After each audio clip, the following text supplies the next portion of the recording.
So I was actually gonna make a video about Ned like 2 days ago, and then, you know, shit happened. I waited a little bit, and I'm so glad that I did, because Ned Fulmer is a sociopath.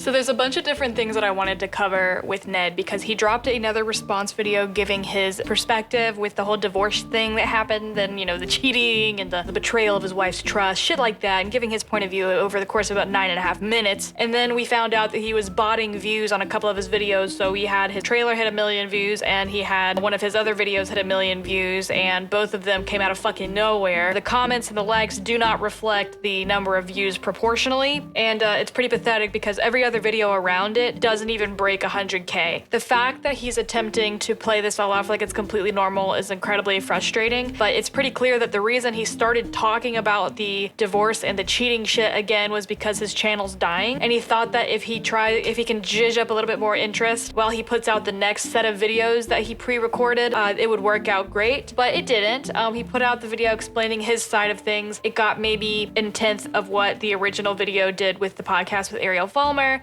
He basically prostrates himself for several minutes. Everyone fucking hates it. The self-flagellation did not have the effect that he intended, and it just made us all hate him even more. But it gets worse because he pretended to fucking cry in a video where he tries to walk to Disneyland from his home and fails. Yeah, I'm just gonna let you watch this for a second and tell me what you think about it. I feel like I'm gonna vomit. Oh my gosh, hitting a milestone like 26.2 miles makes it really tempting to stop. Avenue, oh that's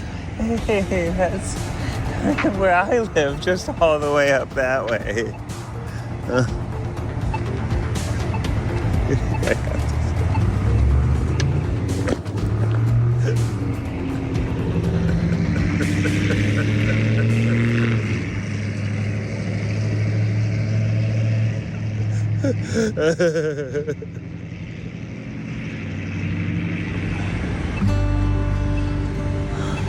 Well, I stopped walking.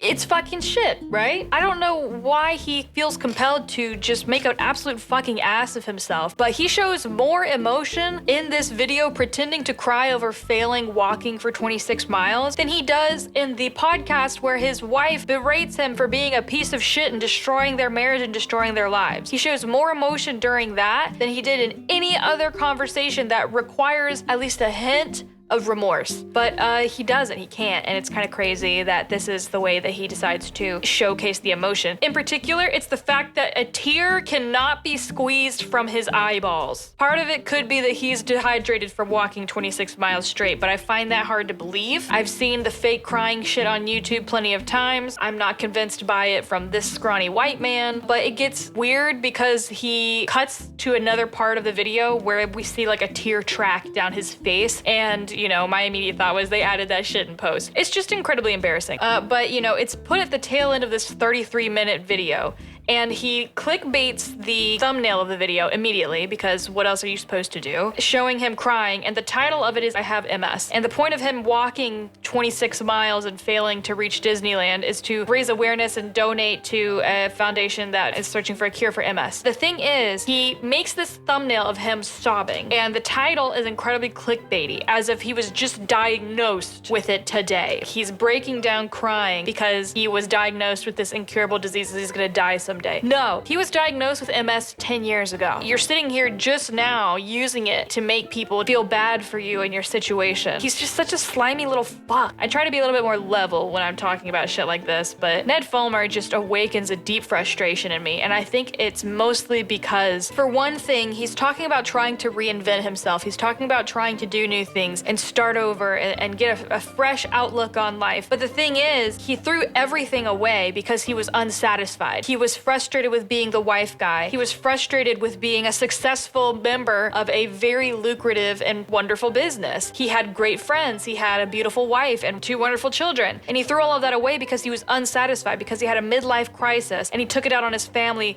by openly cheating on them with his employee, someone who he had a power imbalance with because he was her boss, who was also engaged. He's dissatisfied with his life. He's not happy about where he is and his position in this company. And rather than keeping his head down and continuing to make shitloads of money, instead of looking for other ways to branch out, he decides he's going to self-destruct and blow his entire life up in a selfish act of defiance against whatever the fuck he's been doing for the last several years that he had a problem with. And then when he comes back, he refuses to show genuine remorse. He turns on the 1 HP voice. He blames his failures on society, which, you know, obviously his ex-wife deserved better than that, and can't actually give a genuine reason for why he behaved the way that he did. He claims that he goes into this 12-step program and he went into this like anonymous sex addict therapy shit. He went into this deep therapy to try and fix his shit and atone for his sins, and he didn't learn anything. I think deep down, a lot of people who cheat know why they do it, and I think it's true for him as well. Him saying all this shit about all this deep therapy that he did and all the letters that were written and really real stuff that he did in an attempt to save the marriage or at least give her some closure from the betrayal trauma he foisted upon her. I feel like it's him trying to show the audience that he is trying to do better rather than him genuinely caring about fixing himself and improving from this catastrophic failure that he has blown up in front of the entire world over. But the other issue is that for somebody who was so dissatisfied with his position in the company and what he was doing and that he wanted to start over and try new things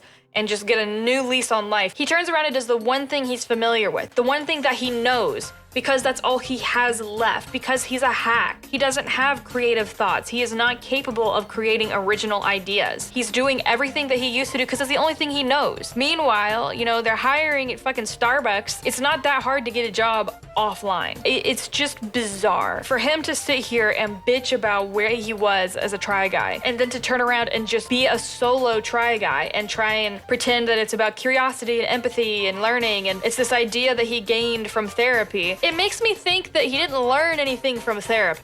I really believe in the mission of the Rock Bottom podcast to foster conversations with empathy and curiosity.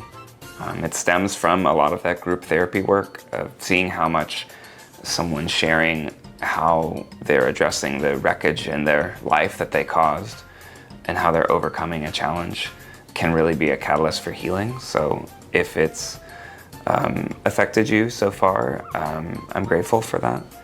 And if you are wondering what the show is about, I encourage you to check it out.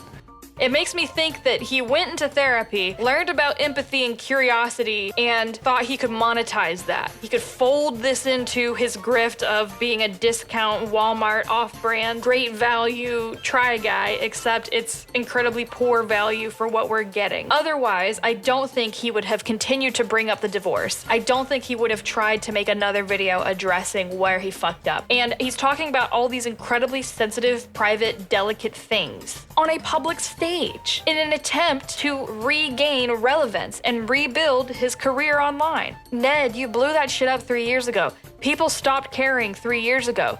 The reason that we care now is because you came back and decided the first fucking thing you had to do was talk about it. He mentions in his apology video where he's talking about his perspective of why things blew up the way that they did, that Ariel is a co-owner of the podcast, which again, to me, just reads like sabotage from Ariel. And again, she's the one that suggested they do that publicly. To me, that reads like she's just tearing down his career before he has a chance to restart it. And honestly, it's deserved. It's all just incredibly slimy and weird. And aside from the fact that it's all been embarrassing since day one, all this cringy, weird attempts to be charismatic and interesting and funny and be all of the Try Guys wrapped into one, except he has none of the abilities or talents of the other dudes, is awful. But for him to sit here and try to force a tear out, to pretend to cry, to check and make sure the camera is still rolling when he falls into the grass next to a fucking gas station, sad because he stopped walking or overwhelmed that he finally stopped walking. You can't even squeeze a tear out. You're making this incredibly ugly, stupid face, and you think, this is going to get the views, this is so authentic that people will love this. He's got kids. His kids are gonna grow up, and friends at school, people around them are going to show them this shit. They are going to see their father publicly flagellate himself in the name of views. They're going to see him pretend to cry to try and garner sympathy. And I just can't help but wonder, what are those kids thinking? It's so embarrassing. Like, Ned, stop.